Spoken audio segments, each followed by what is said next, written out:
Oh, you didn't know? Your ass should have called somebody. Only way you start your week off is with the Sunday Rise. If you ain't starting off with us, then you ain't starting it off right. And I'd rather be wrong than right and right than wrong, but it don't matter because that's some kind of song. Ladies and gentlemen, it's the Midnight Rider. It's the Big Guy KG. It's the Sunday Rise. It's the Sideline Junkies Podcast Network.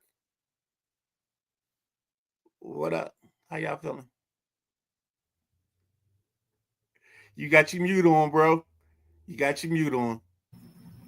I'm sorry. That energy coming in, like that gets you going. Hey man, it's provocative. Oh man, we're gonna skate to one song and one song only. Mm-hmm. Shoot, it's some. Oh no, they in Berlin. It's no ninjas in Germany today. I mean, in France today. I thought the game might have been in London, but it's a Berlin game to start the morning off. Shoot, we got a score on that yet? That started at 9:30. Yeah, it's 14-13 Atlanta. They got a late interception. Like Danny Dimes is he's starting that pumpkin boy. Woo, woo, woo, woo. Them silk slippers ain't staying on, or those slippers ain't staying on right now. He's starting to show some things. He's starting to be that third stepsister and not Cinderella, if you know what I mean. You know what that reminds me of, since we're talking about it? You remember everybody was talking about, and I just watched a video. Ryan Fitzpatrick, whenever he gets going, right, he would get going, 7-game win streak. Oh man, then he would get the big contract, and all of a sudden, clock would strike 12. Fitzmagic is over. He became what was the other name? Fitztragic. Yes. What was his other name? Here we go. Hey, let's traditions, right? Yes. This used to be our boy, but now it's Coach Jack. Starting my week off right with the Sunday Rise. Yo, Coach, you want in? Let me know, man. We shoot you the link. We get you in here. We go 4-man because I think we got Flying Brian Sweeney coming in. But we covering the games from yesterday. KG needs 2 minutes. Whoa, I don't know why he says 2 minutes all the time, but he needs 2 minutes to start the show. With his comments. We got college football, and then we got the nickel. So you want in? Just raise your hand, bro, and I'll send it to you. I don't know if we friends on Messenger or what, but we'll figure a way to get you in if you want to hop on the screen, get you some more screen time. I saw you on Monday, trying to impersonate the greatest and the most busiest sideline junkie in the world, Craig. And I appreciate you standing in for me, man. You did a great job, bro. Go ahead, KG. Yeah, you said, why do I ask for 2 minutes?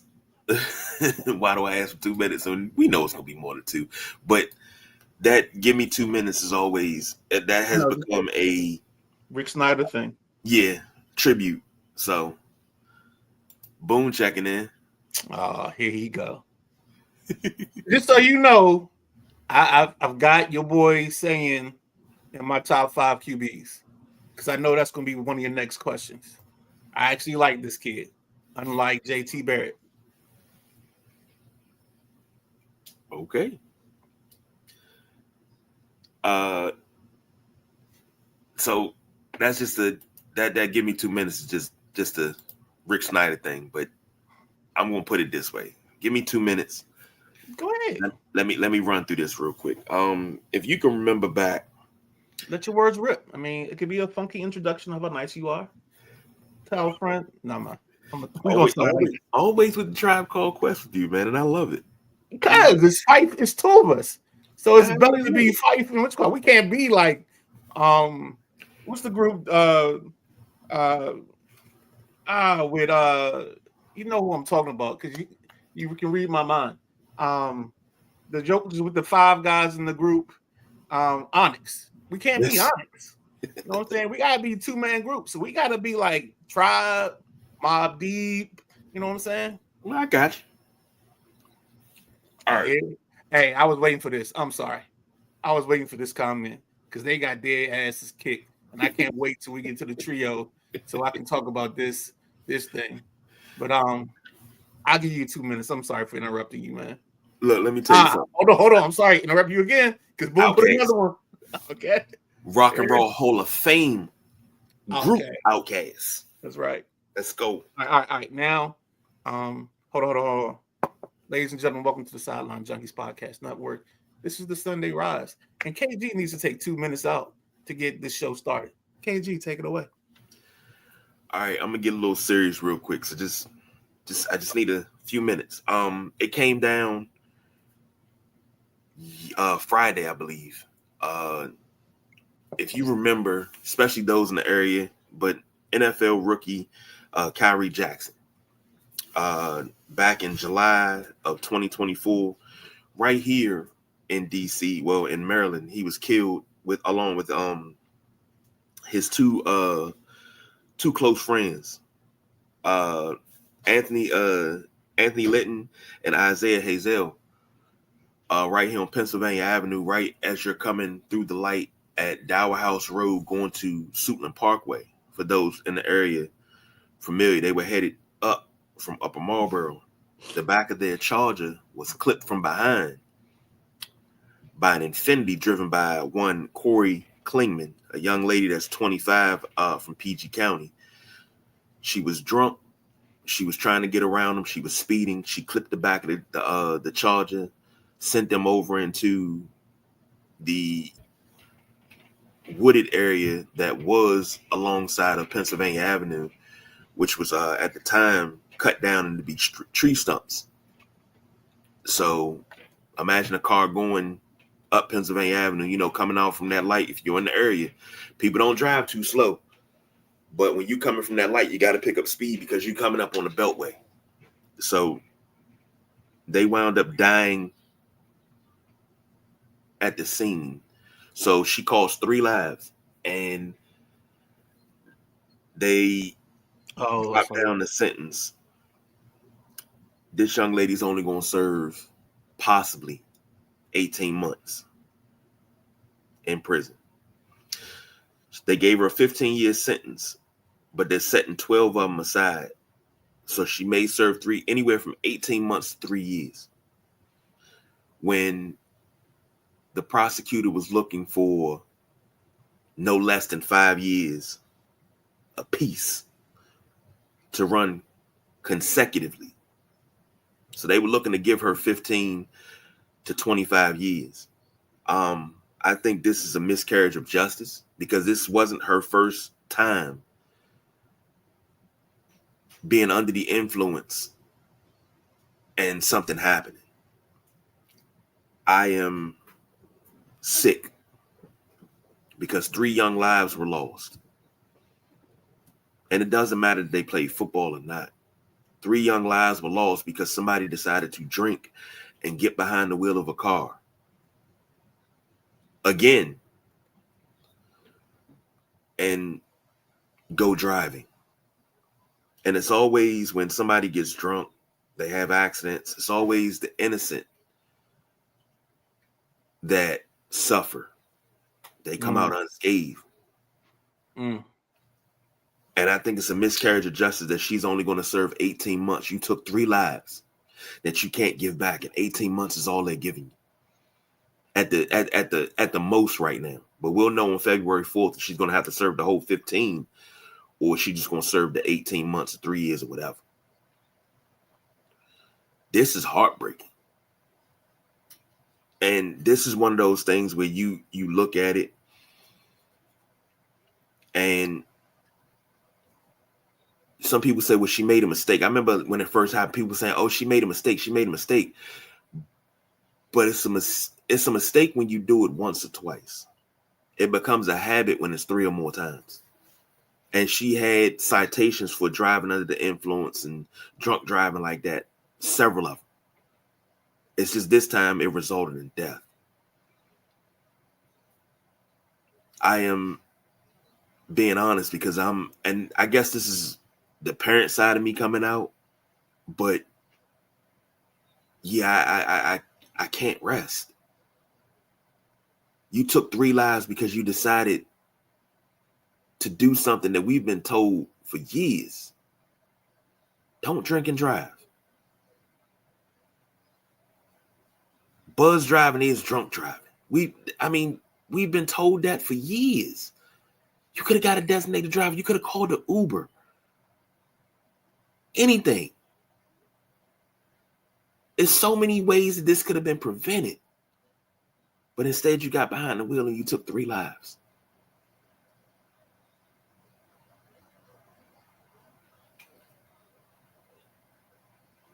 I'm not happy about it, man. I am outraged. I am furious. I was furious when it happened. And it's just like, man,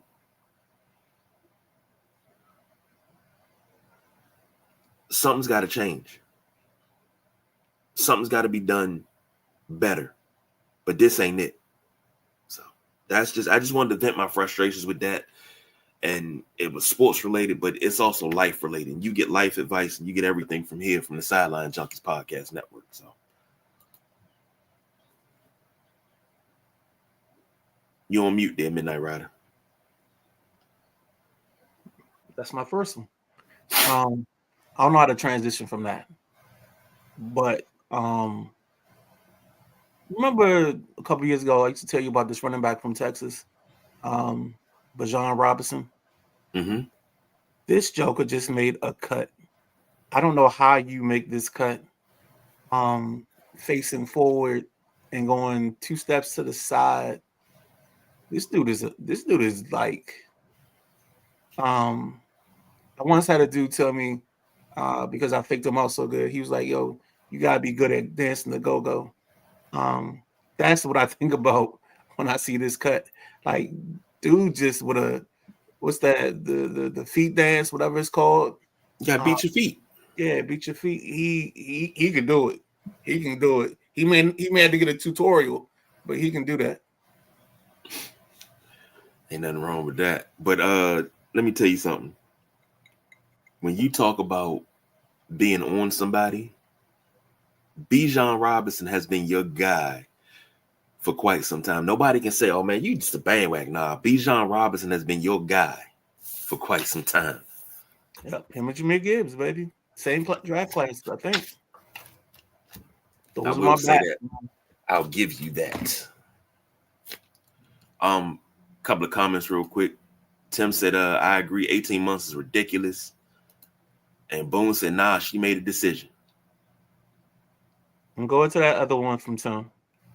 Let's go ahead and handle the church's business. I hope it's BYU versus Notre Dame in the college playoff if Notre Dame makes it. I'm gonna tell you right now, y'all don't want that. You don't want that trouble. You don't want that smoke. Go find smoke somewhere else. Because what I saw from y'all yesterday, you don't want this. You don't want love. You don't want choice. You don't want all that. You don't. Speaking of which, I got asked a question that I think I need to pass this to you to ask I passed it to everybody watching because Dario asked me a question. I'm hoping that I explained it correctly. Okay. And we were talking, and this is a good transition into college football. We were talking, and he asked me he said, "Could Navy ever win a national championship right now?" I said, Navy would have to beat like the brakes off some top teams, but they would never give Navy the shine to be in the top 10 and the top 25 because it's Navy, it's a service academy. But like, let's say Navy ran a triple option and they ran a triple option to perfection to the point where nobody could stop it and they ran undefeated. I don't think even with their conference schedule and anybody else they played outside of the conference, I don't think they would ever get high enough. But let's say in the off chance they did make the playoffs as a number 12 team and they ran the table, do you really think that actually could be possible? And I'm posing this to you and everybody watching. Do you think that could be possible for Navy to ever win a national championship? I'm gonna hit you with a not so fast, because actually, Navy schools like Navy, Memphis, because there's they give the Power 5 schools. So whatever the fifth conference is, it could be any conference, but whoever has the best record of the fifth conference champions makes the playoffs. So they could be a 12 seed. So it could possibly be like a Georgia versus Navy type of thing going on. So that's why you can end up with Navy in the playoffs. This is probably their best scenario, and their best. The system is constructed the best way for Navy, for Memphis, and I think both schools pooped the bed yesterday in their games because I think they both lost. I think Memphis lost to Tulane 38-32 because I was watching pieces of that, and of course I was watching Navy get throttled by Notre Dame. But they do have an outside chance to making the dance. It's better than you're giving them hope for, but the problem is they have to be ready for that opportunity. Now I say that because what was that last year? Navy was on a run last year. I think Navy was like 7-1 going into week 9. And then going into the Army Navy game, they were like, when I say killing, I mean they were killing it. And Army was playing really well too. But I was like, these teams, they don't even get top 25 votes when they play good. Like they can be a 7-1, 9-1, 10-1, 11-2 at the end of the season, and they never get any top 25 votes. When's the last? I need to Google that. When's the last time Navy or Service Academy has been in the top 25? They were in it last year. They've been in the top 25, KG. I think you're just selling them short, but they've given them love and respect in a couple of the years that they made the runs early on. Part of Navy's problem is, I mean, strength of schedule kills them. So that's part of their problem. The other part of their problem is that, from a Service Academy standpoint, I thought they were in a conference, and I think if they can win their conference, that gives them the opportunity. I'm not saying that will put them in the playoffs, but it gives them an opportunity to get into the playoffs that way. That's their easiest road to a playoff spot because they're not going to get a playoff spot just off of GP.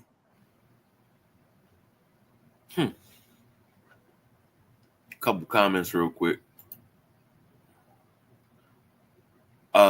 Tim said that's one game and Notre Dame is trash and always scheduling homecoming. Yes, you thought y'all scheduled homecoming. Y'all was playing Tulane.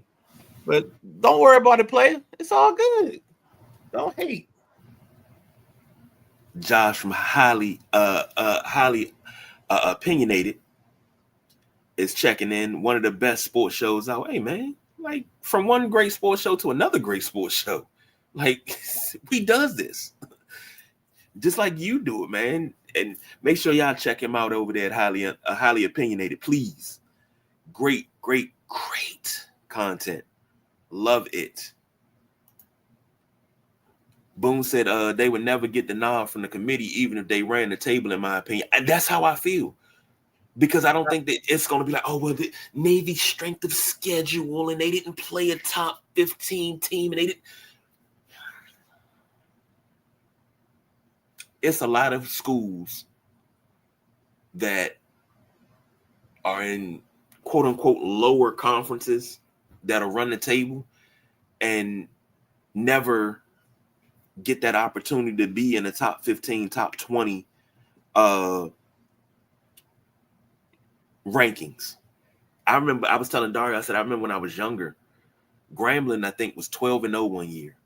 And I was like, why is Grambling not ranked? Because at the time, Grambling was Division 1A. If you remember that, before they were the FBS, we had Division 1, Division 1A, and then Division 1 AA. So you had 3 different, and then you had Division 2. So I was like, why is Grambling not ranked? Because you put Division 1A teams in with Division 1 teams, so they all kind of played each other.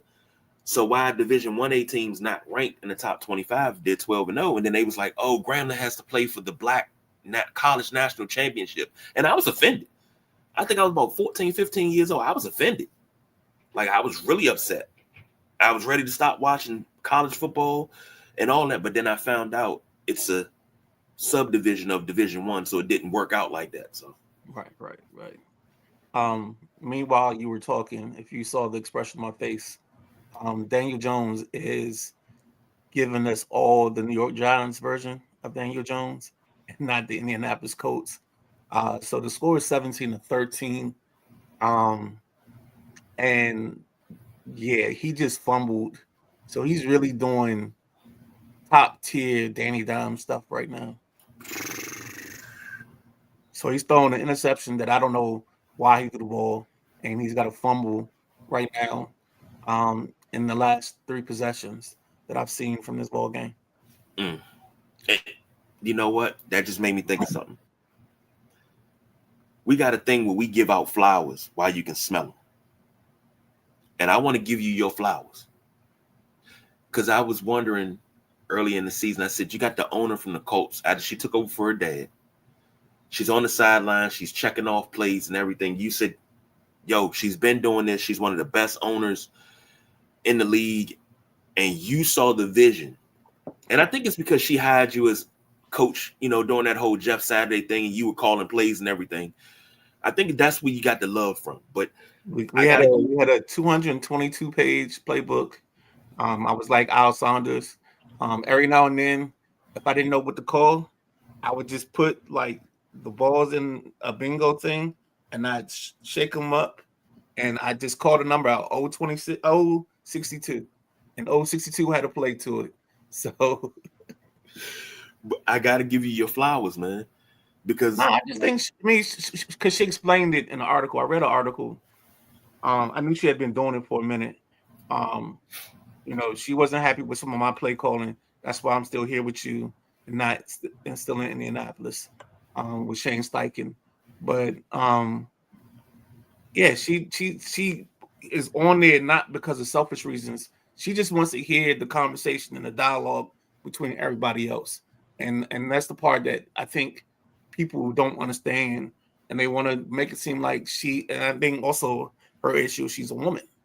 So they're trying to make it so that they think she doesn't know what she's talking about or what she's doing, but she actually is one of the sharper people in the building because of the why. Her why isn't to put herself on the pedestal. Her why is to understand. So when they talk on Monday or they talk on Tuesday, she knows what the call is. So we'll go from there. And I'll give you that. But you was out front on that, and the moves that she made at the trade deadline, and the quote that they attributed to her, the Sauce Gardner trade, she said, "Do you want to put a Band-Aid over the wound, or do you want to stitch the wound so it can heal?" Damn, I love it. But back to these comments real quick, because we got to get into college football. Josh says, LOL, Navy won't ever win a championship, and that's okay. They're going to have to hire Ben as GM with $200 million budget. Navy will have to be perfect, and we know that's not going to happen. They've had perfect seasons, but... Man, look, Josh, I appreciate you putting that out there. You weren't around for my stint as offensive coordinator for the Indianapolis Colts with Jeff Saturday. But I'm going to tell you right now, brother, man, I don't need $200 million.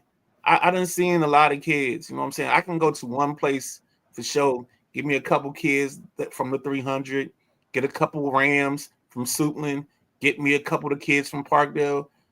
We could do what Merlin won't do. You know what I'm saying? What they won't do for love in this area. And that's stay home and recruit these kids that are home and keep them home. Me as Navy's GM, we'd have the most DC, Maryland, roster that you could ever have. Now, I will recruit outside the area, but I'm just letting you know that's how I feel. Go ahead, KG. Now, I'm going to tell you something.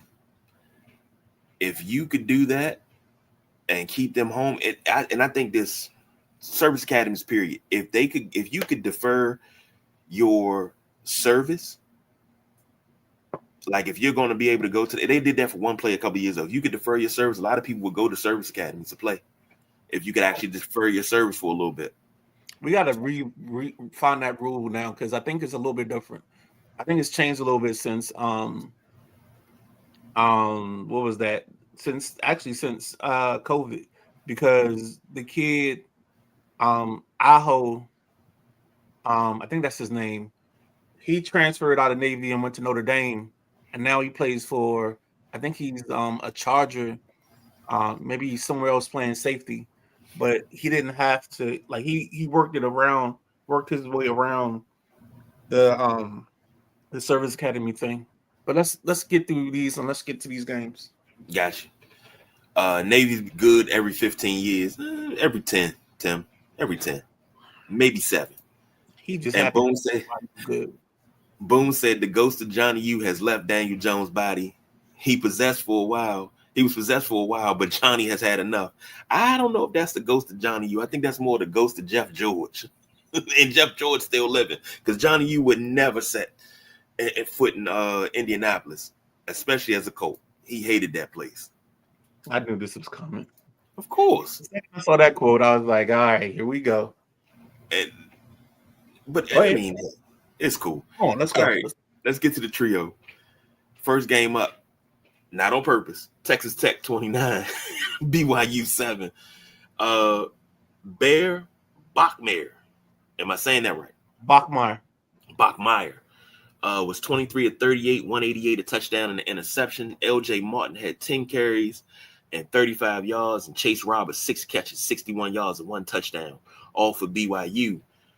For Texas Tech, Morton 17 of 32, 219, a touchdown. Cameron Dickey 23 carries, 121 and a touchdown, and Reggie Virgil 3 receptions, 54 yards. Midnight Rider, talk to me. This game to me, told me that BYU was living a lot. They dressed in what was clothing, but they were sheep. I saw a team that, to me, I don't think they have the options from a passing game standpoint to be a team that can be competitive in the playoffs. They got a nice running back at quarterback. Since everybody wanted to call Lamar a running back, this dude's a running back. He got a running back number. So that's just how I see it right now. I didn't see any redeeming qualities from BYU yesterday to make me think that they could make an impact on the playoffs. So that's just how I see it. I'm gonna be honest with you. When we sat down Thursday with the correspondent, I was like, BYU got this. I was the only one that picked BYU. I was riding with BYU, even though I got a grudge against them. I was riding with them because I was like, yeah, they're going to be the ones that win this. Nah, they left their offense at home. Yeah, but I think this is not a crater. I think this is just a bump in the road, and they'll get it back together. BYU, if they can finish out the season strong, only got a couple weeks left. They can finish out the season strong. They will be in the playoff. I think they have to win the Big 12 or the Pac-12, whatever conference they're in. They're gonna have to win that conference championship game to get into the playoffs. I don't think they can just get in the playoffs schedule alone because they just don't have enough on their schedule. If Notre Dame can't get in because of their schedule, then BYU still can't get in because of their schedule. I seen somebody do a mock of the playoff, and they said that. Whoa, KG, what we doing? What? If we're gonna talk about people doing mocks of the playoffs, we have to give the Tuesday night 5 p.m. the drive time, starring Showtime Sarah, Super Scooter, and Matty Ice. We gotta give them their love because they've been doing mock 12 team playoffs for the last 2 weeks. You know what I'm saying? On the network, man. Let's that they have. But see, this right here I wasn't giving flowers for this mock. This was like the dumbest shit that I've ever seen in my life. Okay. See what Drive Time does. Drive Time lives in realistic. They live in logic. You see what I'm saying? this person was living in the Lululand because they had who was it? It was they had Texas Tech was the first team out, Notre Dame was the second team out, and they had number 25. I think Memphis was 25 at the time, and they put Memphis all the way in as like the number 7 seed. And I said, how does Memphis leapfrog all these teams to be the number 7 seed? Well, he's doing the process right, but applying it wrong. Because Memphis in that scenario should have been the 12 seed. Oh, here we go. He's trying to play the shot game. Yo, dude, I'm doing the show, man. We can't be doing the shot game, our personal stuff on the head, man. John says Daniel Jones will win comeback player of the year, and he'll be fine today against the Falcons. I think he does. I agree with that, Josh. I do. I think he does win comeback player of the year. He said Texas Tech is going to make the playoffs. They spent $20 million on a roster, and the defense is lethal. This right here. Notre Dame lives a lie every year, and so did Heath Schuler's number. Heath Schuler's number was 20 at Tennessee. To be factually correct, his number was actually 21. And player, because you brought that up, any beer that you partake of today, may it be flat. And boom, you absolutely right. I feel like there's a lot of ND discontent here today. It is, and I'm feeling a lot of heat coming from Tim Watkins as a Notre Dame fan here. Like, what are we doing, man? No, that's y'all gotta remember that's our thing. He's BYU, I'm Notre Dame, so that's why you're getting a lot of his Notre Dame hate today. Next up, you had Texas A&M 38, Mizzou 17. Number 3 versus number 19. Marcel Reed for Texas A&M. 28 of 20. I'm sorry, 20 of 29, 221, 2 touchdowns. Ruben Owens, 13 carries, 102, 2 touchdowns. Casey Concepcion, 4 receptions, 84 yards in the touchdown. For Mizzou, Matt Zoller, 7 of 22, 77 yards. Let me say that again. 7 of 22, 77 yards. Jamal Roberts, 17 carries, 110 and a touchdown. And Donovan Olu Gabode. Okay, let's go with it. Okay, 3 catches, 74 yards. Out of that, wow. Midnight Rider, how do you only throw for 77 yards in a college football game? Please explain that. The kid's a high school. I think actually he's a true freshman coming out. I don't know if he was even meant to be on there in contention to play, but I think injuries happen, so that's how we got him in the stat line this week. So he's been struggling. I mean, it was a struggle the whole night watching the kid play. He looked like a fish on land. You know what I'm saying? And he was just flopping around. So sometimes the struggle happens. But my guy, Marcel Reed, keeps showing me why he's number 2 on my list. He might be number 1 next week in terms of my top 5 college QBs. But the problem for Mizzou, to be honest with you, man, they got that big Luther curl action going on. It just don't curl right.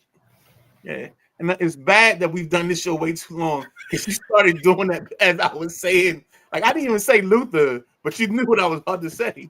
So yeah. I'm with you. I can't get on the kid for only throwing for 77 yards, but it's just like, Yeah, no, it was ugly. I mean, trust me. Passes were getting knocked down. He was getting hit from different places during the play. It was just, it looked like a fish out of water. He just looked like somebody that, maybe give him some time, give him a better running game, and maybe things can work out. But it was a struggle all day for Mizzou. For them, wherever they were playing out, that house wasn't a home.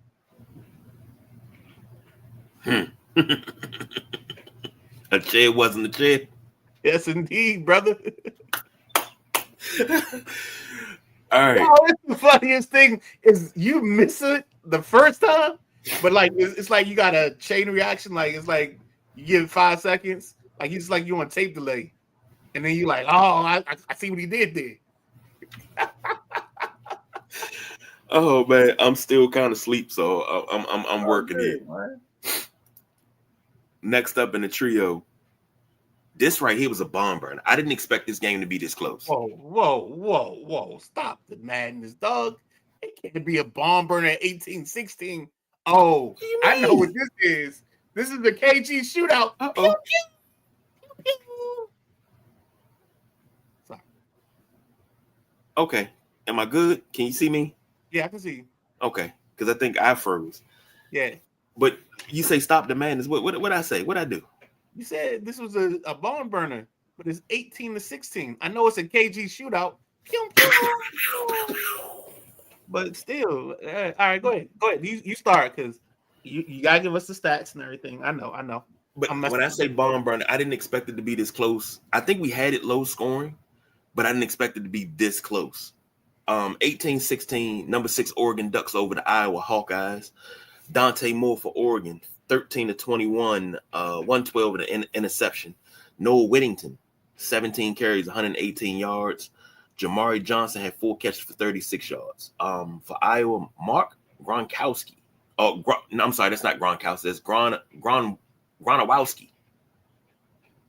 10 of 18, 138 and a touchdown. Just call me the butcher from now on. Kamari Moulton, 23 carries, 87 yards, and Jacob Gill, 2 catches, 43 yards. Now, talk to me. Tell me what I ain't got right. Well, I mean, if you're talking about Jacob Gill, I guess he was trying to tell you that my. But the whole scenario, this whole ball game, it's like the congruence of all things that could go against Oregon, because I think Oregon was playing at Iowa, and then the rain, and I think like the rain is what hindered Oregon's offense all night. And I think the other issue was the fact that they were at Iowa. My boy Flash, shout out to Lamar Thomas, Buckeye / New Mexico State alum.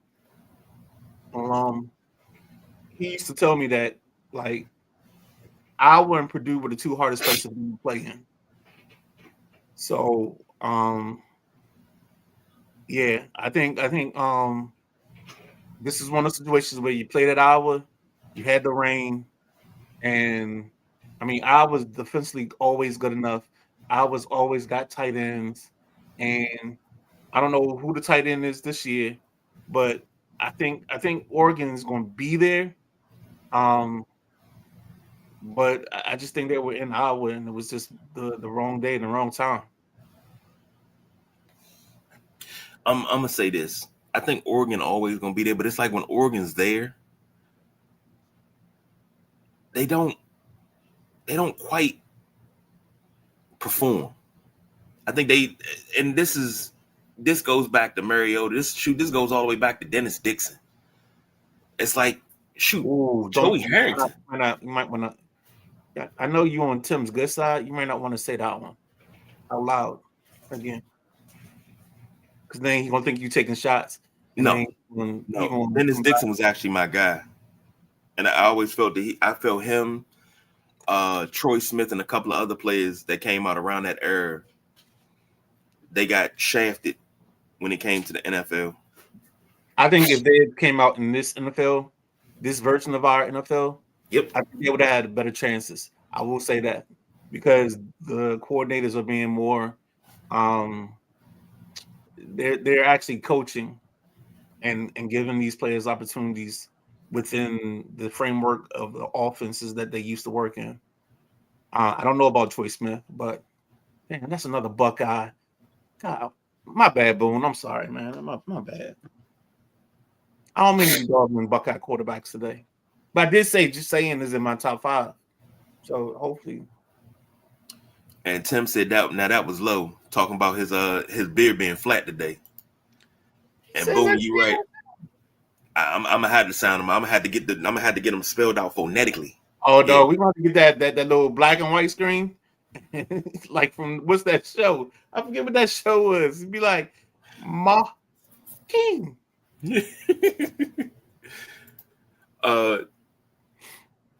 Tim said, go back to last week's comments on Cinderella. I mean Daniel Jones beating my Steelers. Yeah, no, you're right. But Indianapolis keeps just trying to do stuff to give, like, for some reason they don't want to win today. As I'm watching this game. I don't know what it is. Maybe it's because they're in my parlay, but they keep acting like they don't want to win. J Dub checking in. Good morning, J Dub. How you feeling, man? Thanks for joining us. And Boone said, don't make excuses for Oregon. They are pretenders. Mm. Damn. Strong words. I think that next one. There's one more. One more. There's one more. I'm telling you now. I knew this was coming. If you want me to, I got you. Hold on. Okay.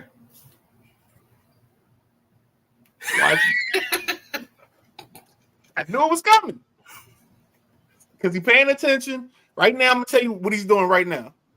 He might have some food on, and he's slow cooking it. But he got his controller in his hand. He playing video games, and he listening to us. He probably playing Call of Duty because he like to kill people. So, and you go. Hold on, I'm not shitting on Dennis Dixon, Mariota Harrington, none of the Oregon quarterbacks. Big Dennis Dixon fan. Really huge Dennis Dixon fan. When he got drafted in Pittsburgh, I said that's the worst place for him to go because they'll never play. So Tim, you have to take this as original comments. This isn't me saying this because I know what we do. This isn't a shot. This is his true affection for Dennis Dixon. Okay, man. So no need to throw any other strays. I heard the Shula one early, and we're not turning this into a me and you thing. Speaking of which, dog, real quick, get well soon to Lee Ice. I know he was in the hospital over the last couple of days, but he's home now. Hopefully, he's getting geared up and ready to go for the debut of Unapologetic Sports. But I wanted to put that out there real quick because I've been talking to him the last 2 days. Yeah, most definitely. Get well, Lee Ice. Most definitely. I was going to say something. I don't want anybody. Look, Tim, I'm not going to shit on quarterbacks I like. I got a lot of quarterbacks that I don't like, but I'm just saying. Dennis Dixon ain't one of them. And Tim says, and you know it, player, tell him to stop playing. I'm just saying, I'm giving flowers. That's all. I'm giving flowers. No. You got to understand. There's a game we play where we name all the bad players from your team. It's called a shot game. So yeah, man. See, and with you, I wouldn't want to play that game with you because then we wouldn't get through 2 rounds. Because if we start talking bad players that played for Notre Dame, and you said Everett Golson or Arnaz Battle, look here, front lawn now. Let's go.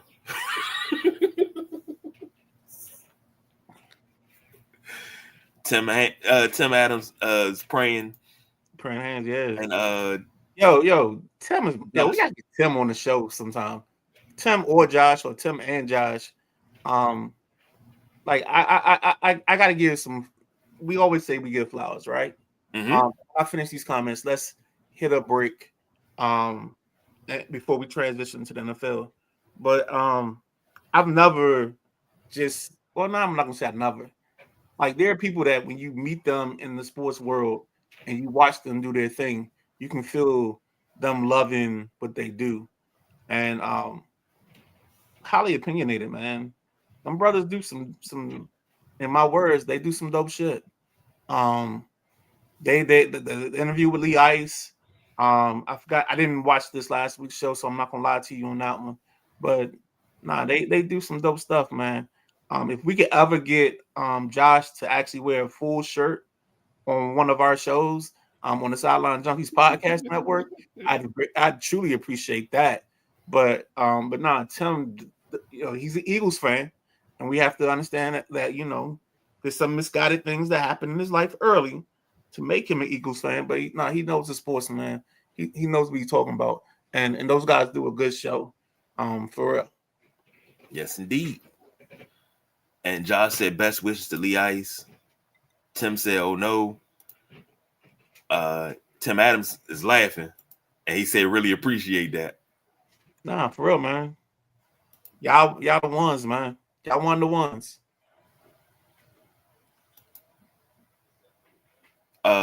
Josh said, "You're terrible, Ben. I'm sorry. I can come on next week with the shirt."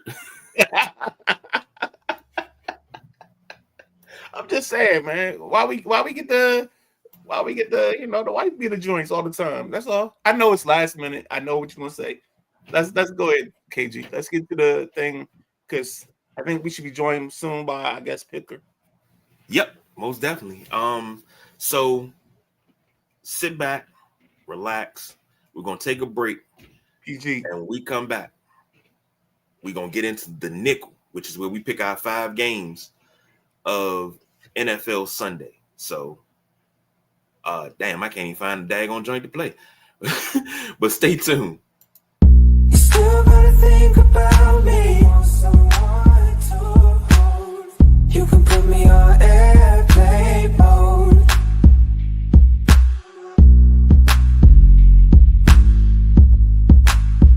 You can put me on.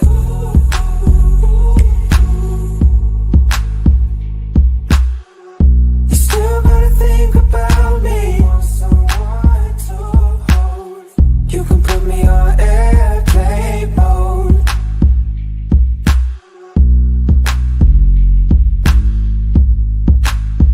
You can put me on.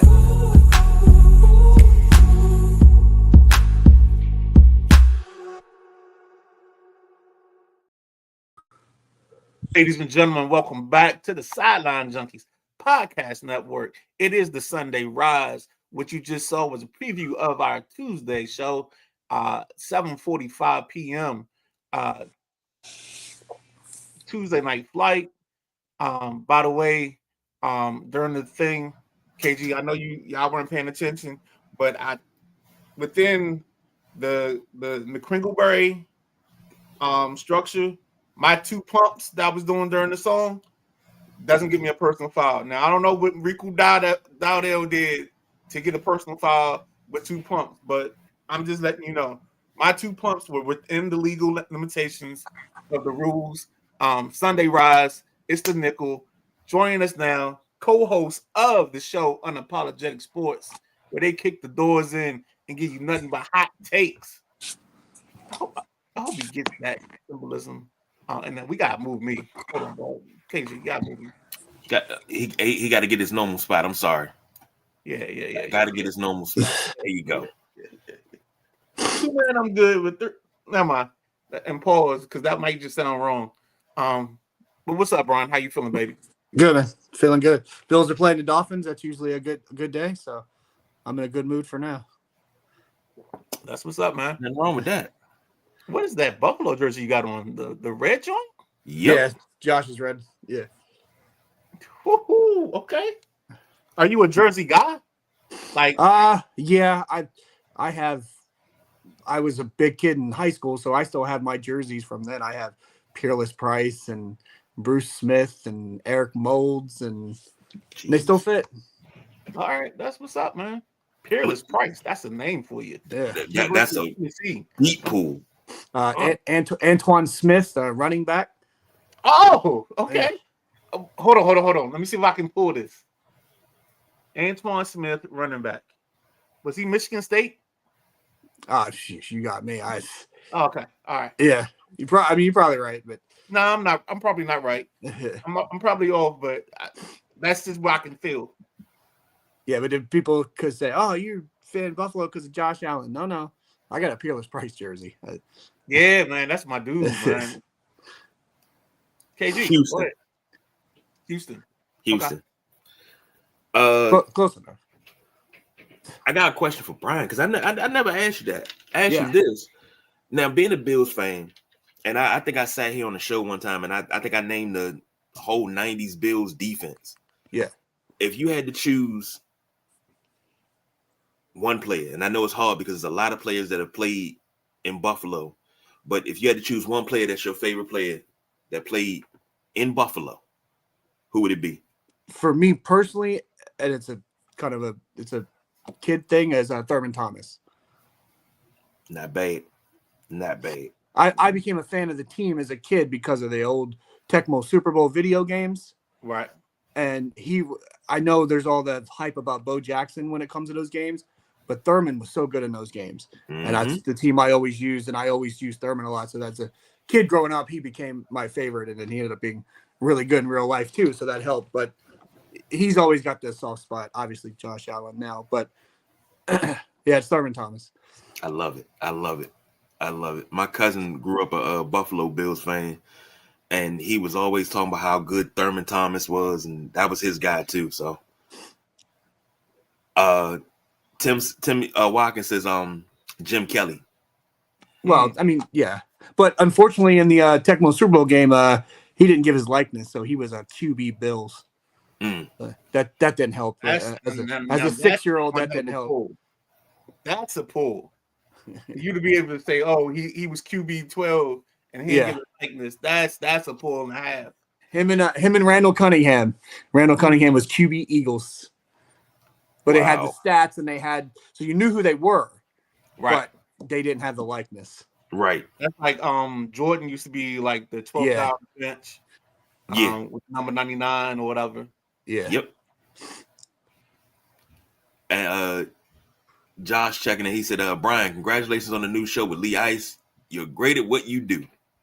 Yeah, coming this Tuesday. We had a little hiccup this week, but we'll be debuting Tuesday, 6 p.m. live. Love it. Can't wait. I feel like Bart Scott. Can't wait. Just get it. We're talking football, talking a little bit of everything, talking UFC, talking wrestling, talking baseball, everything that's going on in the sports world. Bet. Real quick, I'm going to say this. If I go look in the book right now, I think I got a Kent Hull card in the daggone in my card book. Yep. And Kent Hull was one of my guys. Like the most obscure players, like you Midnight Rider always talk about one player that you latch on to. Kent Hull was one of my guys that I latched on to when I was a kid. And I don't know why. My favorite basketball player of all time is D. Brown. Remember D. Brown from the Boston Celtics slam dunk contest? And I remember watching that dunk contest with my father as a kid, and he did the pump with the Reeboks. I got cards of his. I had posters of him in my room. I still got his jersey. It's in my closet. That one don't fit, but I have it though. Now see, that's a pull right there. Nah, you got to pull all pulls this week. Because you pulled my guy, Blue Edwards. Oh, yeah. Utah Jazz, baby. That's my guy. I love him. I love him with Utah. Yeah. All right. All right. Back on the present road. We got to get off the nostalgia road because we can stay there all show. Starting off with the nickel. You got the Niners versus the Rams. In LA. I mean, they play in the same stadium, pretty much. But I'm sorry, they don't. They both play in California. That's the Rams and the Chargers that play in the same stadium. But this is at SoFi. Rams are 5.5-point favorites. Over under is 49.5. Flying Brian, take it away. Yeah, so I got the Rams going in this game. They need this win. I think both teams need the win. But I know Shanahan's got 11-7 record over McVay. They beat the Rams in overtime last time. I think they're gonna come out strong this one and get the revenge game. Stafford is playing lights out right now. I just looked it up: 21 touchdowns, 2 interceptions. You've heard of talk about Drake May being midseason MVP. I know Josh Allen is the betting favorite, but to me, it's pretty clear Stafford's he's the MVP right now, and I feel like they're gonna ball out. I got Rams 28-21. I like the way you think about this, man. I see why we added you, bro. Because I'm all on the Rams myself. But I think the Niners cover because I feel like this is going to be a field goal difference in the ball game. But I think they hit the over. But I love me some McVay. I was probably when I heard Grant Paulson talk about McVay that day on the show, and he was going out to St. Louis. I think it was at the time. I think they were still in St. Louis, but he was going out to the Rams for his interview.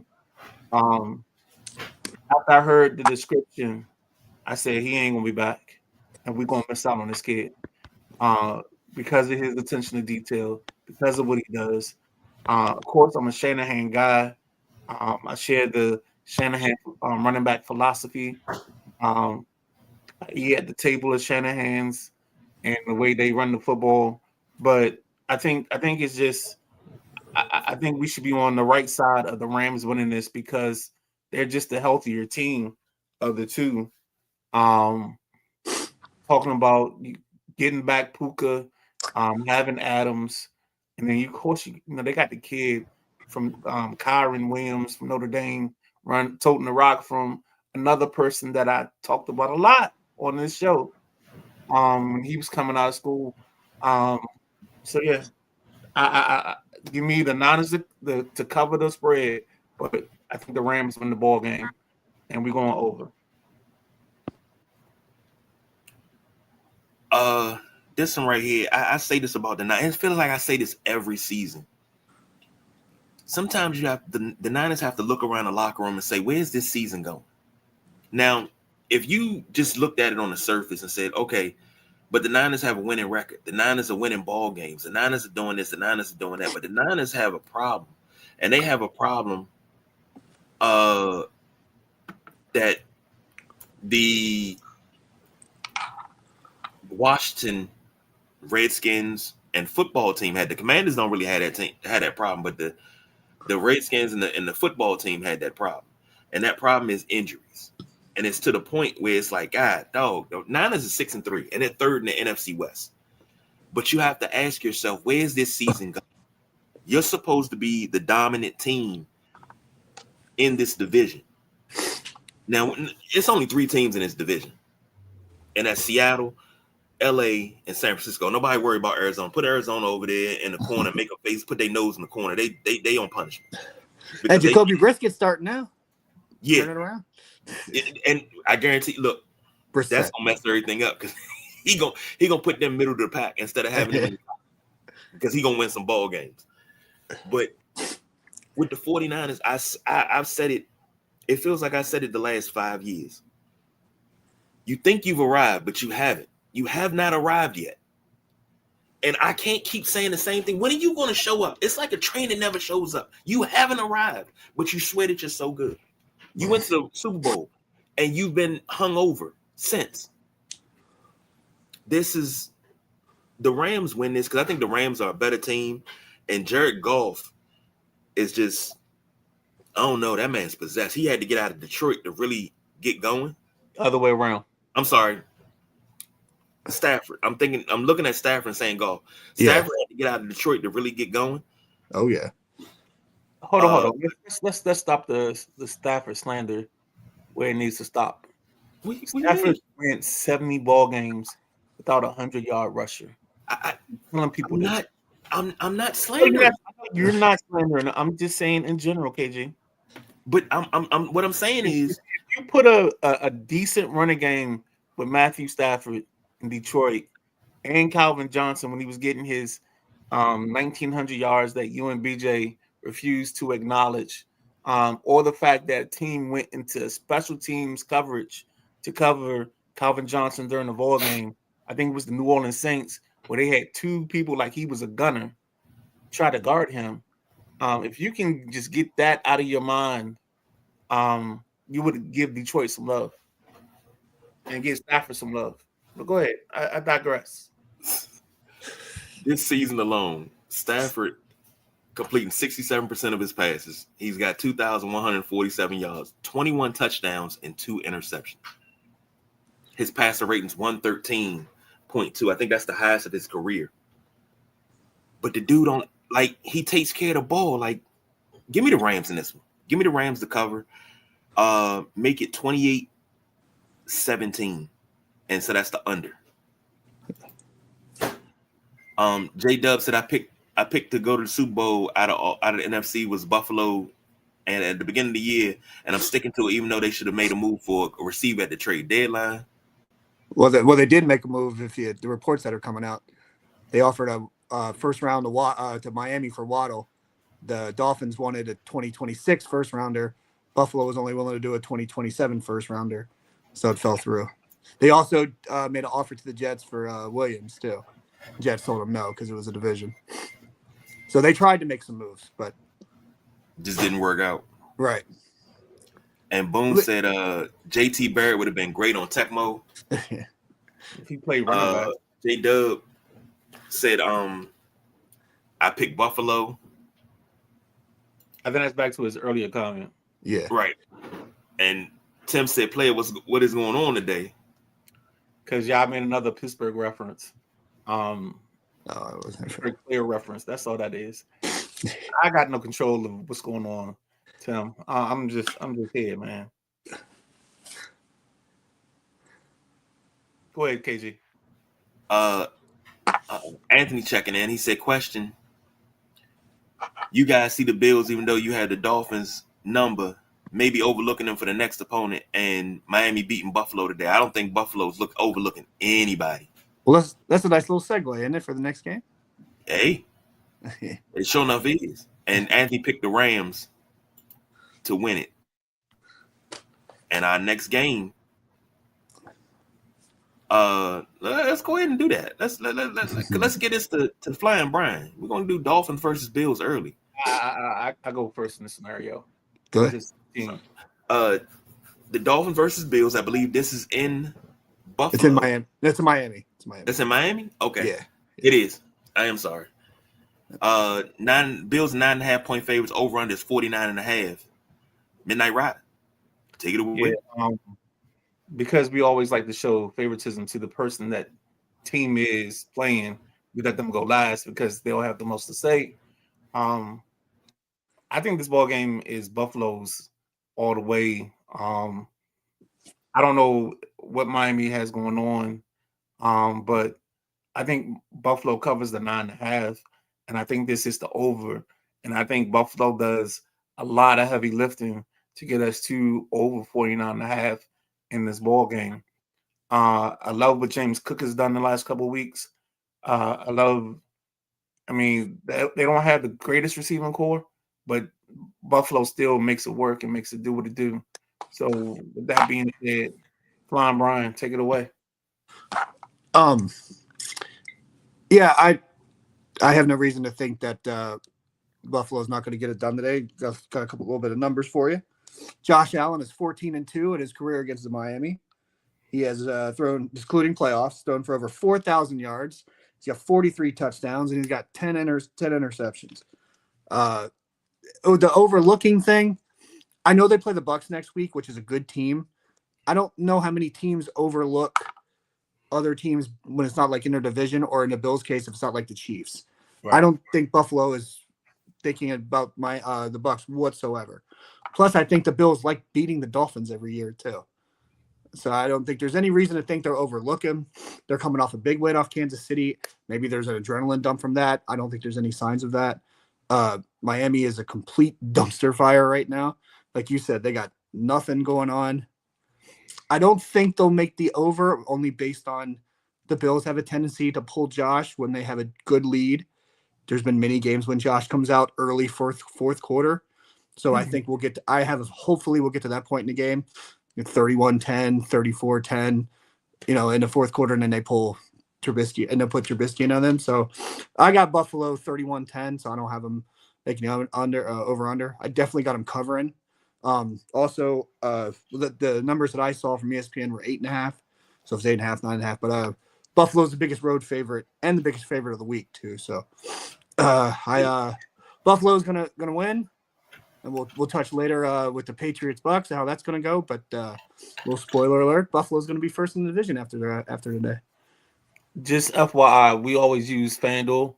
Okay, all Who's right. our unofficial official line company of the group. When you Okay. guys do unapologetic, you can use whatever, but I'm always on the ESPN app checking scores and stuff, and they have the odds underneath all the time, so I always just know what those are off the top of my head. no, you good, bro. Yeah, Just, you know, I just know they're always different. It's weird. bring you into the language of the room. You know what I'm saying? Yeah, You talk sideline junkies nomenclature. yeah. I'm gonna be honest. Bills Dolphins is always a good matchup, and this right here is a old AFL matchup as well. Here we go. But you got to throw that in there, brother. You got to throw that in there.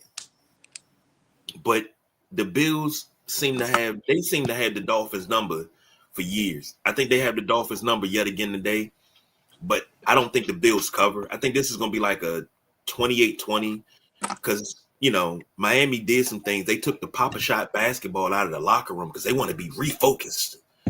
So Focus on what? They need to focus on losing to get a better draft pick. Mike McDaniel about to lose his job. I'm surprised he hasn't lost it already, but I'm gonna take the Bills to win, and I'm gonna take the under. So I'm just it's gonna be garbage time TDs. It's not gonna be anything there. Yeah. So Tim said D Brown and not Larry. So yeah, my father was a diehard Larry Bird fan. So when we watched the slam dunk contest together, then I found my own guy. So now my dad's Larry Bird, I'm D Brown. We both like the Celtics. It was a whole family thing. So since we're talking about this, Do we even need to comment on that? Did he not watch Thursday's game? I didn't see an MVP in that game. Jeez. I didn't either. Bo Nix. But Brian, since you're here, yeah. I think the Celtics at a certain time would have had Reggie Lewis, yeah, and Len Bias on the team. I think that would have been around 86, 87. Yeah. And I just want a Celtics fan to admit to me directly that the Lakers would have won that in 6, even with those two guys on that team. I mean, it's hindsight's 2020, I guess. But I mean, it would have been a different destination. I'm sorry, Brian. I'm sorry. I see KG face. I mean, if Len Bias doesn't die, the basketball landscape at that time is very different. So, Lakers in 6. This was a argument for quite some time. Yeah, I mean, it's hard for me to. I mean, this isn't really the platform for that right now, is it? We could talk an hour about that. See that this is when the text gonna flow. This is one of them things where you just sitting there, you just mindlessly texting. Yeah, but it's fun. It's fun to talk about, though. Oh yeah, and we've had 2 young guys with Larry still pretty healthy. I mean, that's a hell of a series. No, it's not. We still beat that. Here we go. J Dub said Brissett is winning. Murray wasn't. I call him Brisket as a joke. I know I said it earlier. I always call him Jacoby. No, it's a couple people that okay. Try to do that. Jack said I had not heard that. Yeah, I don't know what the context of that was. Bone said Bills putting up 30s. Plus, Miami is a bucket of used baby paddles right now. Well, I like that take better than the Bo Nix take, so I'm like on board that. with that one. Tim said, "Don't do it, player."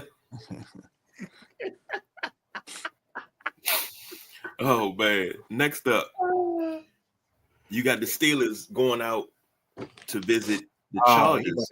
For this one, Chargers are 2.5-point favorites. Over under is 44.5. Flying Brian, take it away. Yeah, this I think this will be a good game. Good as in close. Might be kind of an ugly game. But I'm gonna go with the Chargers. I'm gonna go with the Chargers to cover. They'll win by a field goal, and I don't have them. I have it under too. I think it'll be a kind of a dogfight. But I'm gonna edge with the Chargers. 24-21. Rodgers plays okay, but Herbert. Hold up, you said Herbert gets it done. 24-21. Oh, is that over? Oh, all right. Well, then maybe I got the over then by a half a point. I love my guys, dog. I love Well, you know, them. it's funny. I was about to say 24-20, which would have made it not by 3. So that's why I said. So I contradicted myself either way. It's all good, homie. It's funny. I always tease Jack and KG about being from Bladensburg and being bad at math. But nah, it's all good. So you got 24-21. So just barely getting the over. Yeah. And you got the Chargers. I got the Chargers, yeah. You got I think it'd be close. I think the Chargers are gonna get. They got to win this game. I mean, I think the Ravens are going to start surging. The wild card is going to start getting messy with the Chiefs. Chargers need to win this game. I totally agree. I couldn't say it any better. I think we get more of a KG shootout, more of a 17-13 type of ball game from this thing. But I do have the Chargers winning it, even though they just duct taped and gorilla glued their new left tackle back together again to play for them this week. But I think the Chargers win this.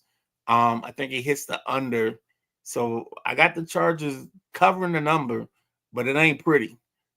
This ain't gonna win no gymnastics competition. Yeah. This ain't gonna be the prettiest girl on the ball, but the Chargers will make it do what it do and win the ball game. And I'll wait for the Tim Watkins comment to follow what I just said. And Tim said, "Don't forget David Rivers." Here we go. How we get to? Come on, dog. All right, that's what we're doing today. Go ahead, KG. Let's just keep the show professional. He said Steelers 20, Chargers 13. And Boone said this one will be close. Steelers win 24-20. I think it's going to be close, but I think it's going to be 20-16 Chargers. I don't know. I see something in the Chargers that I don't see in the Steelers. This does not look like a Mike Tomlin coach Steeler team.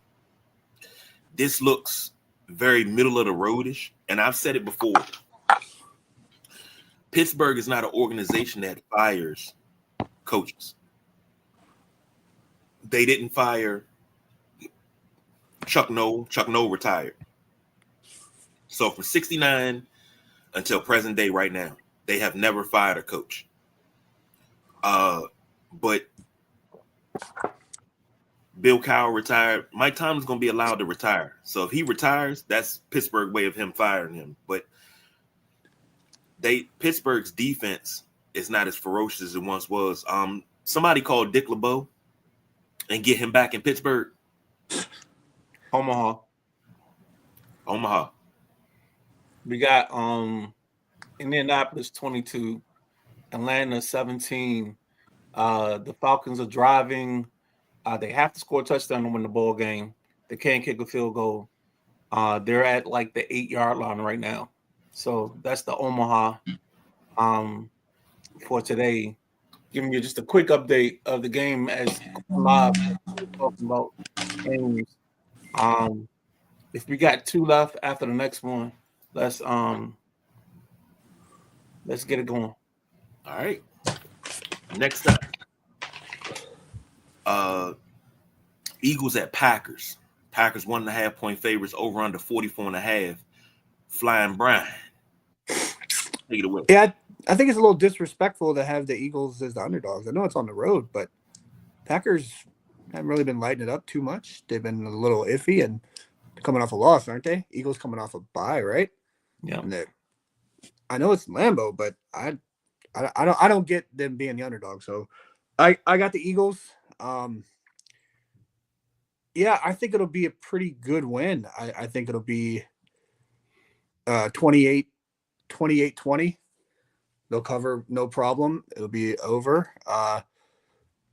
I'm not necessarily sold on the Eagles repeating this year. But I'm definitely not sold on the Packers being this Super Bowl team after everybody thought they were when they got Parsons. So I think the Eagles win this soundly. Let everybody know they're still a team in the AFC or NFC.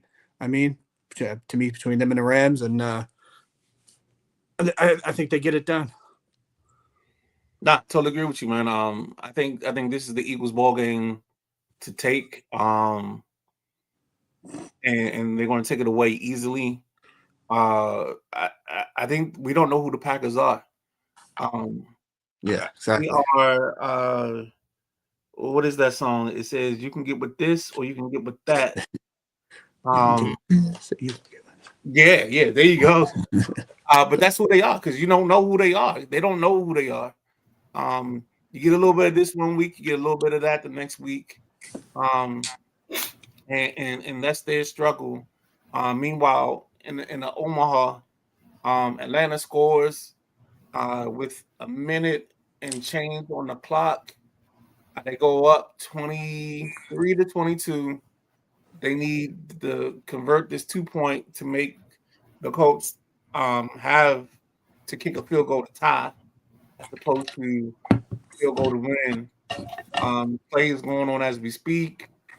Shotgun motion, and that should have been a false start. But Penix to the outside to Drake London, 2 points. So it's 25-22. So we need a field goal to tie, not a field goal to win if you're a Falcons fan. Back to you, Ben. I mean, Midnight Rider. Midnight Rider is taking the Eagles over the Packers. Like I said, we don't know who the Packers are. We're going to take the over. But I see this as I'm in the same vein as Brian, like 28-20 type of ball game. Because I think it'll land that way. Go ahead, KG. Sorry. No apologies there. I'm gonna say this. I don't know this Eagles team because, like y'all said, 1 week you get one thing, 1 week you get another.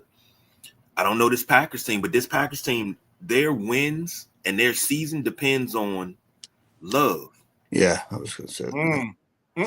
Go ahead, take it there. Go ahead. A word that comes and goes. What? Though few people really know what it really means. To love somebody. So that's what this all depends on. If Jordan Love has a wonderful game, Packers win this, and I think it's disrespectful to have the Eagles as the underdog, but it's even more disrespectful that the Packers are at Lambeau and they're only getting 1.5. Damn it, you get 3 just for being at home. Like, come on now. But you won't do. In my heart of hearts, I need this to happen like this. Give me the Packers over the Eagles. Right. But it's going to be like close. I'm talking 20-19 Packers. Late field goal. It's going to be 17-19. And the Packers are going to drive down, get in the field goal range. They're going to ice the kicker. And the kicker's going to come out. And when he kicks the ball, he's going to walk off the field with his hands up because it's already good. And it's going to be good from like 48. But it probably could have been good from 58. That's how good it's going to be. You just can't be afraid the way Love makes you feel. Yeah. And Love can make things happen. Tim Adams said Steelers offense is trash. Yep. I agree with that. Tyrell Austin is trash, what Tim Watkins said. And Boone said Midnight Rider looking like Red Fox from Harlem Night, rating those stats. Boone also said Eagles push their way to a victory 27-16. I need the Eagles. We got one left. Let's hit a break. Pull the PG show for the next break. Okay. Well, we got 2 left actually. Because we got a bonus game. Now and then hit the other 2. All right, let's go ahead and jump out. Midnight Rider just like calling plays, his hand signals on the break, man. You gotta love it. I was doing this for a minute. I don't know, yeah. Kill. You gotta love it. So hold on. I gotta make some moves because in order for me to do this, I gotta change some stuff. So if I gotta change it, I got to get it right, so the background gonna change. And when the background change, look at that. Look at that. So stay tuned. We'll be right back. Yeah. Did all that.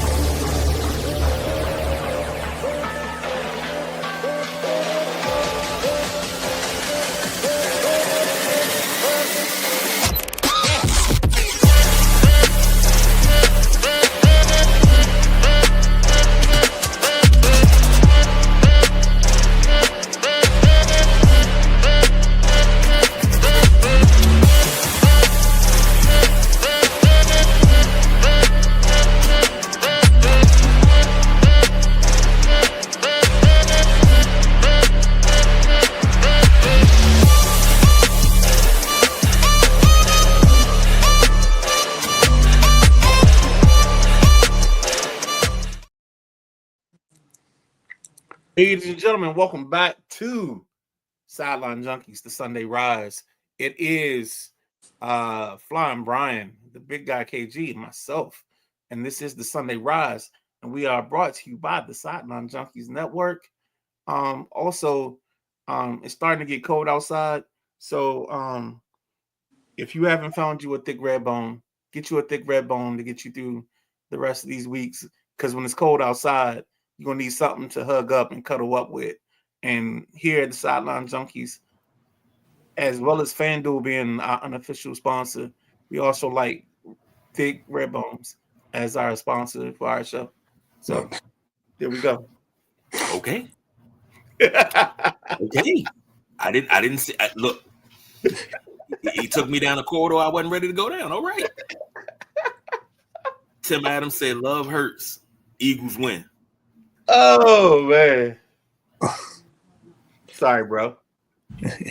See, I messed it up, but I was gonna hit some Mother's Finest on you, but I was like, I don't know if they ready for Mother's Finest yet. I got you. Now this is a bonus game here. Patriots versus Buccaneers. Buccaneers are 2.5-point favorites. Over under is 48.5. Flying Brian, take it away. This is yours.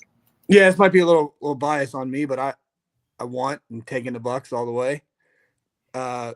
It's gonna be a good game. It's be a real test for the Patriots.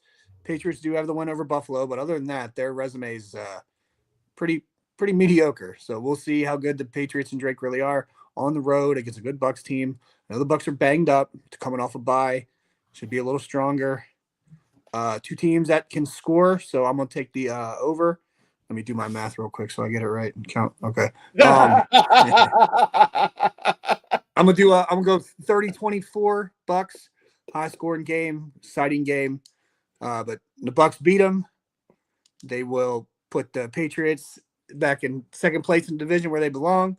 Buffalo will be back on top, and then Buffalo will show the Patriots next week how to handle the Buccaneers. I mean, the Bills will show the Patriots next week how to handle the Bucs. So I got Bucs, and I got the over. All right. So keeping in stead pace, like we believe in Baker Mayfield is definitely I wish he was still doing progressive commercials, but that's neither here nor there. But doing Popeyes now. Yeah. I saw that. The Colts are in field goal range. Just a quick Omaha. Okay. 22-25, a minute 7 left on the clock. It's 2nd and 10, and the Colts are driving.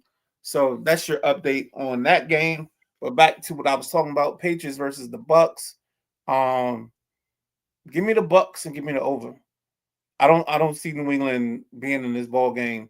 I think we can get Emeka Egbuka if he's playing today. I think he has one of those days where he goes for 100+ yards and he gets you a touchdown or two. So that's what I'm gonna go with. Ooh. Is Mike Evans still out?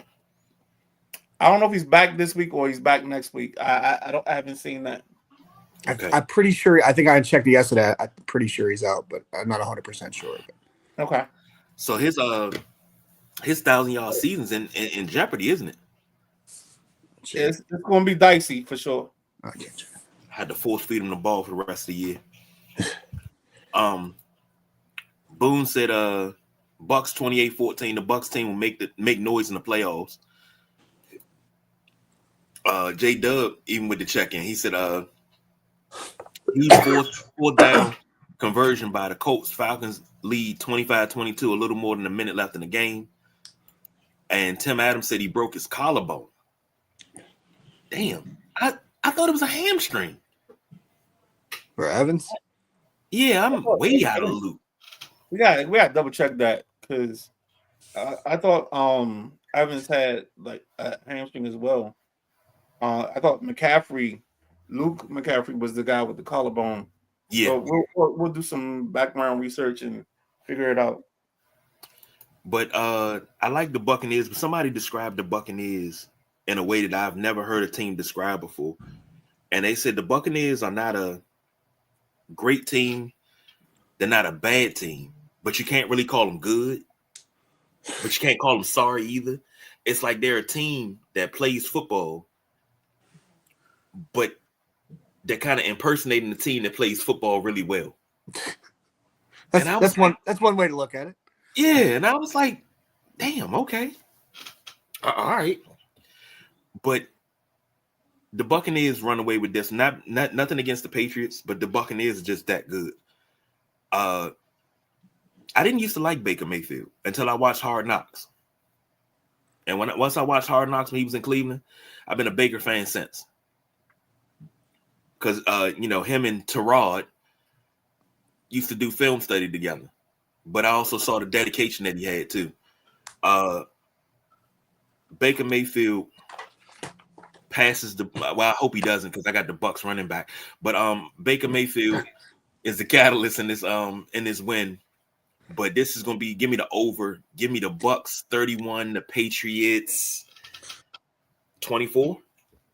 So we're all in the same boat with that. I think we all matched every game except for you taking Packers. I think. The only difference. Yeah. I think I didn't see Mike Evans on the injury report, so I don't know exactly what his situation is. Real quick, incoming live news from our reporter on the scene with the Atlanta and Indianapolis game, our guy Ben Conti. He says that the score is tied 25-25, 21 seconds left. Atlanta has the ball. They haven't started driving yet. But with that being said, we'll kick it back to the Midnight Rider, who will kick it back to the guy, KG. KG, take it away. J Dub just checking in with the same thing. He said the Colts tied the game with 25 seconds left. Boone said, nah, whoever said that confused you in the acceptance. But I kind of get it, but I don't. But I get it. It's crazy. But I get where it's coming from. So maybe they did confuse me in the acceptance. Maybe they just brainwashed me. I don't know. All right. Last but not least, on this extended version of the Nickel, we got the Commanders hosting the Lions. Lions are 7.5 point favorites walking into Northwest Field. Over under 48.5. Flying Brian. Not to be too mean, but I got the Lions. I got the Lions. I mean, Jaden's not playing. Mariota's a good backup, but I know the Lions are kind of hot and cold sometimes too, but there's no reason to think that the Commanders are going to pull this off. So hopefully they do.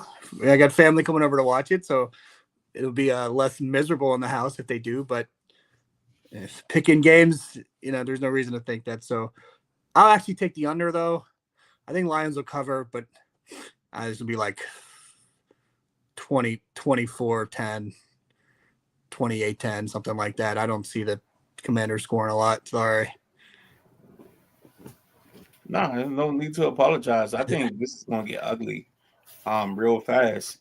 It's going to be beer glasses, and she the last girl in the room. You're going to try to holler at her because that's the only one you can get. So I see the Lions putting a 40 burger up. That was trying to be nice. 10 or 15. and tomorrow will be Misery Monday on the radio stations. But I think the Lions definitely covered a number, and I think they'll hit the over. If the Lions would, I need a Jameer. I think I got to hold on. Let me go to my bet. Jameer Gibbs with a touchdown, so we can make sure that happens. I thought I put an Amon St. Brown bet in for a touchdown, but I need those two guys to get some love in this ball game, to help my soul and help me feel good about my life and my life decisions. Otherwise, man, I'm rocking my 10. I got my last season background. Trying to conjure up some magic, but I just don't think we got enough in the team to make this work, because so many people are hurt and we just don't have enough weapons. We're bringing butter knives to a gunfight. KG? Let me get the bid out the way first. Oh, the Lions are so good. I don't know what we can do. They got Jameer Gibbs. They got Amon-Ra St. Brown. They got Jared Goff, and his play fakes are so good that we're going to get so many penalties called on us. Oh, my God. What are we going to do? All right, now that that's out the way. Ho. We're going to live with the bit. Do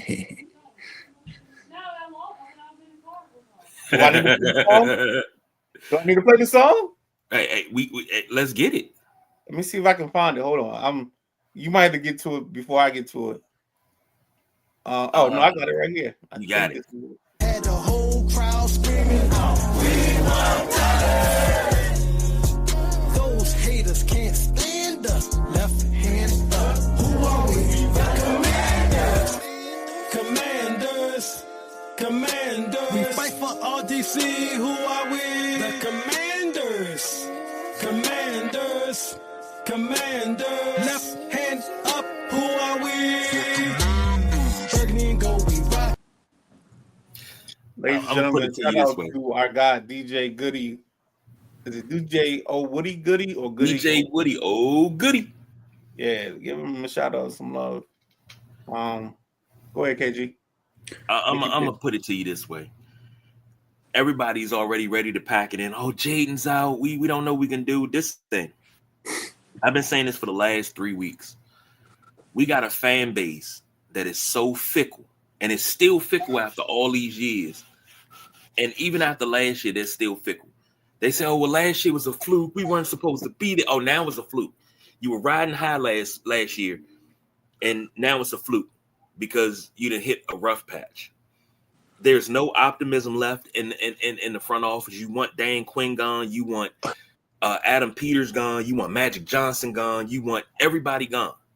Damn, because you're so hell-bent on this being a Snyder era team. This is not Snyder. Daniel Snyder is not walking through that door. Thank God. Just every team goes through a rough patch. We're dealing with injuries and a couple of other things. But for you and the fan base that don't think that this is going to go the way that it should go, please stop. I made a statement last night about some things, and I just shut up. I won't go as social urges I went last night. Just shut up, because we just got to change what we do to make it fit what we have right now. Jaden's out. You don't want to put the pressure on Mariota, so you know what you do. You take Krosky Merrick. You take Rodriguez. Shoot, you got Donovan Edwards on the daggone practice squad. You bring these guys in and you run the damn ball. Ooh, we gotta eat up time possession, but with the time possession, we can't put up 3 every time down the field. We need to put up 7, 3, 7. We need to put up the points, but we need to score every time we got the ball. Defense, they got to get their identity back and start arriving violently like we did last season. We're not swarming the ball. Guys can't tackle. We got to get back to basics. And at 3-6, let me tell you something. We were 3-6 at one point in time a few years ago, maybe about 13 years ago, and we reeled off 7 straight wins and walked into the playoffs like giants. Let them know, KG. This can happen. This is not over. And if you think it's over, I'm sorry that you don't need to be here. You don't need to be on this bandwagon, because if you can't give it all for me today, I don't want nothing to do with you. What you got? Right now, it's all we got. You know what I'm talking about? He's got Lions by 10 after all that. Right now, You all we got understand is that? today. We don't even know what yesterday got for us. You know what I'm talking about? Because it's already gone. Tomorrow, too far away. What about right now? What about right now? Huh? Would you give it all up for me right now? I got you. Let's go then. And that's what I feel to the fan base. Would you give it all up for me right now? That's what I feel to the players. Would you give it all up for me right now? We can't worry about yesterday. Tomorrow's too far away. That's right. Now, all we worried about is the Lions right now. This is where everything turns around right now. Everything turns right now, today. Yesterday already happened, brother. Can't get it back. When you squeeze toothpaste out of a tube, can you put it back in it? No. When you break a plate, can you put it back together the way it was? No. That's done. It's over with. All we got is right now. We got to lock in from right now forward. Let's go. Give me the Commanders. Commanders win this one. Shocking fashion. 27-24. Let's go. I like that. All right. I'm tired of playing, man. I'm tired. I'm tired. Tim Adams said Mike Evans on IR till week 13. So that's 2 more weeks. Okay. Thanks for the update. Boone said it pains me to say it, Lions.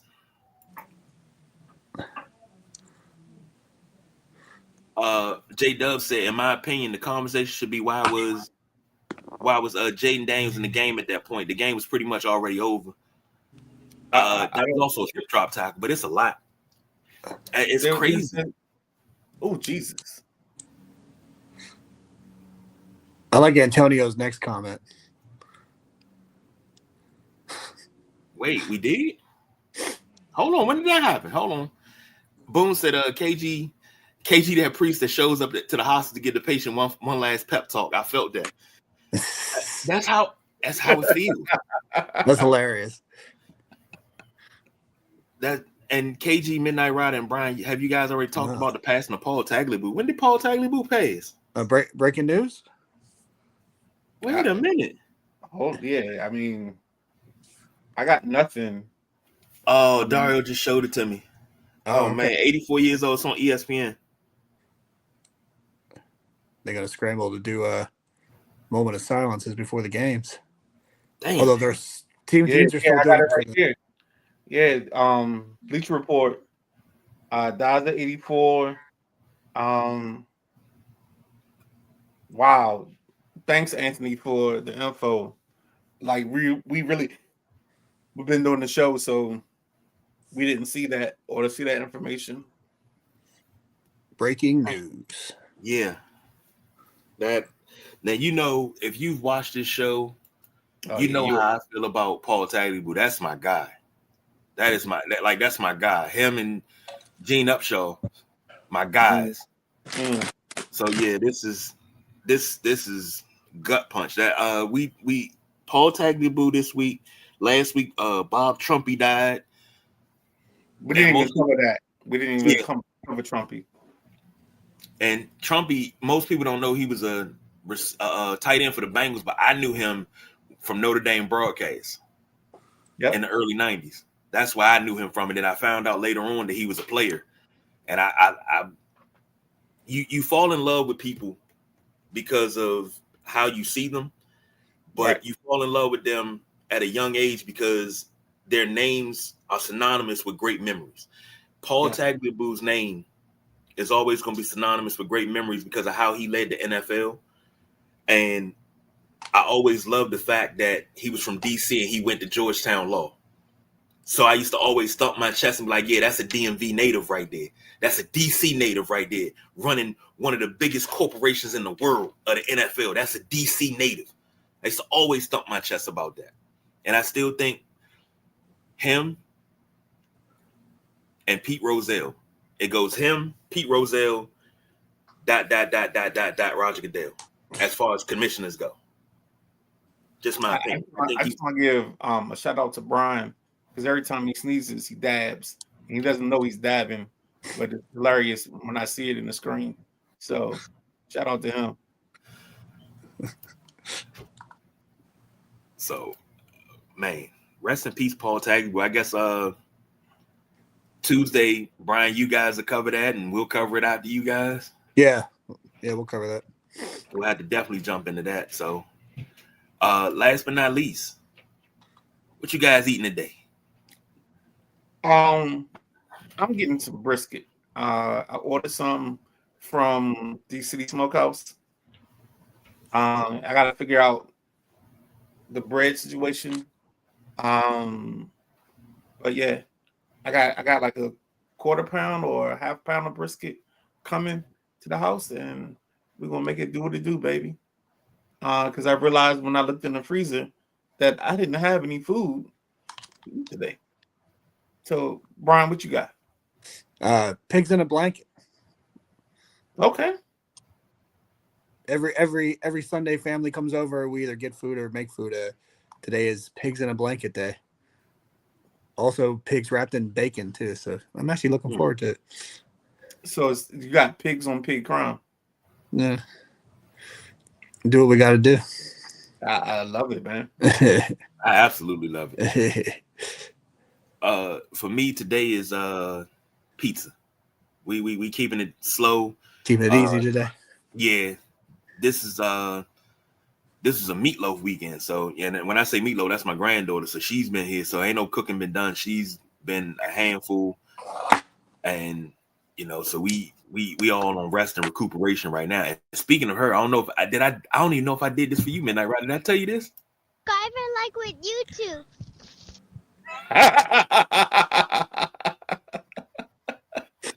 I got her to do a sound bite for me, so everybody make sure you Like you do what Meatloaf ass.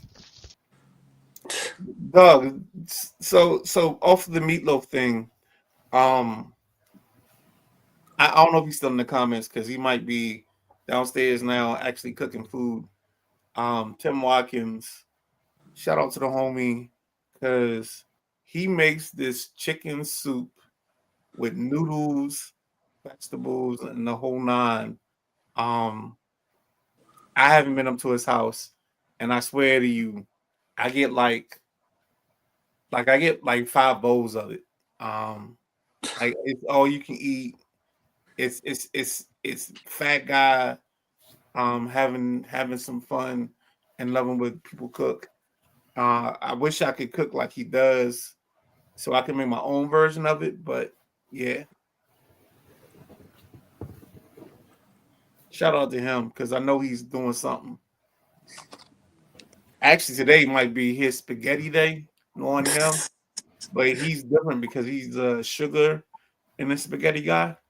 So I'm not a spaghetti guy. I don't know what's wrong with you. What's your problem? Nah, just not me, man. Final thoughts before we get out of here. Basically, it looks like the Colts are going to save my parlay because they're in field goal range. Brian dabs again, and we're just at a point where I think the Colts are going to steal this ball game, and there's no way they should have stole this ball game. But the Falcons like to lose. I don't know what their problem is, but the weirdest team in the NFL. And bro, it just doesn't even make sense right now the way this is going down and this is transpiring. I think the only way that the Colts lose is if Jonathan Taylor fumbles, because I think they should put it in his belly the rest of the way, and just go out on their sword that way. And it looked like that's what's going to happen because they down inside the red zone. What are they, inside the 10 now? Yeah. So it's just the thing. That big Penix energy is not Penixing the way it's supposed to.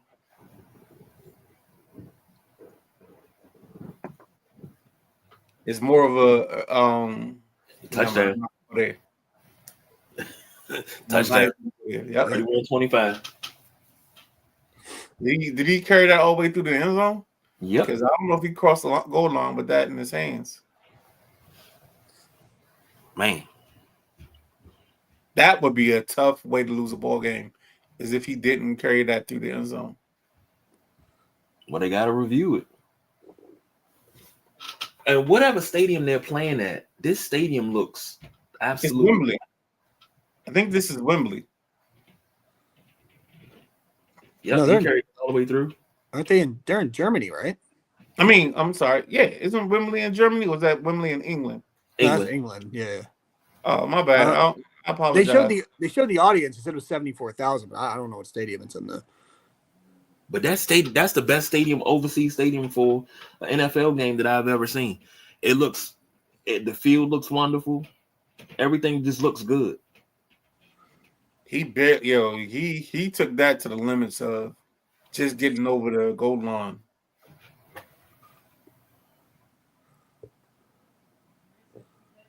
KG, I'm here. I'm take it to the finish line, man. Let's go. He's getting ready for 4:00. Yeah. Inside. Look, I might as well go ahead and get the Bluesmobile ready with the megaphone on top and start yelling, man. All we got is right now.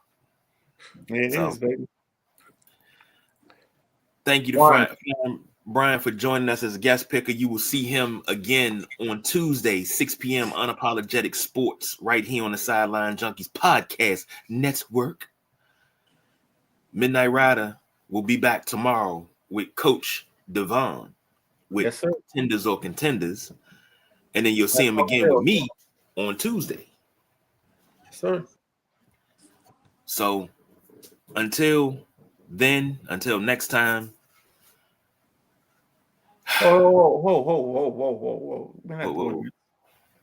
So if you're a person that partakes of the network, you got tomorrow night, 7:00, you got Pretenders or Contenders. And then you get the triple threat Thursday lineup of Matty Ice, Drive Time at 5. I think you get Unapologetic Sports at 6:30.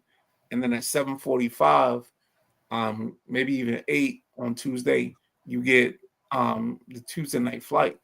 So if you don't have your wings, you can fly with us on Tuesday night flight. If you got your car and you want to drive with us, you can hit Drive Time. And if you just want to be who you are in the space you operate in, you could be unapologetic with Unapologetic Sports at 6:30. So pick how you want to live, but I say delve into the trio and live life on the danger line. Dance with the devil in the blue dress or the red dress or whatever it is. And let's go along with that, because we are the Sideline Junkies Podcast Network. And there's one thing we do. We do dope shit. I knew it was coming. So with that being said, for Flying Brian, Midnight Ride, I'm the big guy KG. Thank y'all for joining. Everybody in the comments, appreciate you. See you on the next one. We out of here.